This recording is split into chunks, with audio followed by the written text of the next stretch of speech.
Hi friends, అగ్ని ముద్ర చేయటానికి సరైన సమయం. శరీరంలో అగ్ని తత్వం అంటే ఏమిటి? ఇది మన జీర్ణశక్తి స్థాయి నిర్ణయించి అగ్ని ముద్ర ప్రయోజనాలు. జీర్ణక్రియ మెరుగుపరుస్తుంది, మెటబాలిజం పెంచుతుంది, అలసట తగ్గిస్తుంది. బరువు నియంత్రణలో సమయం చేయటానికి సరైన సమయం ఉదయం 4:30 నుంచి 8 AM మధ్య ఖాళీ కడుపులో చేయండి. ఈ సమయంలో పిత్త తత్వం యాక్టివ్గా ఉంటుంది. ఎంతసేపు చేయాలి? రోజు 10-15 నిమిషాలు ప్రారంభించండి. తర్వాత 30 నిమిషాల వరకు చేయవచ్చు. ఉదయం 15 నిమిషాలు, సాయంత్రం 15 నిమిషాలు కూడా సరి.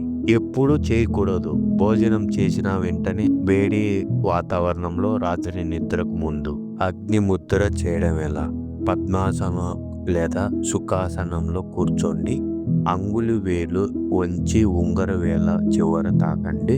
మిగతా వేళ్ళు నిటారుగా ఉంచండి. నాభి ప్రాంతంపై దృష్టి పెట్టి శ్వాస నియంత్రించండి. ప్రయోజనాలు: జీర్ణక్రియ బలపడుతుంది, శక్తి పెరుగుతుంది, చలితనం తగ్గుతుంది, శరీరం వేడి సమతుల్యం అవుతుంది. జాగ్రత్తలు: రోజు 30 నిమిషాలకు మించకండి. అధిక చేస్తే అసిడిటీ రావచ్చు. ముగింపు సందేశం: ప్రతి ఉదయం 10 నిమిషాలు అగ్నిముద్ర చేయండి. ఆరోగ్యంగా, ఉత్సాహంగా ఉండండి. Like, share, subscribe. మరిన్ని యోగా వీడియోల కోసం సబ్స్క్రైబ్ చేయండి.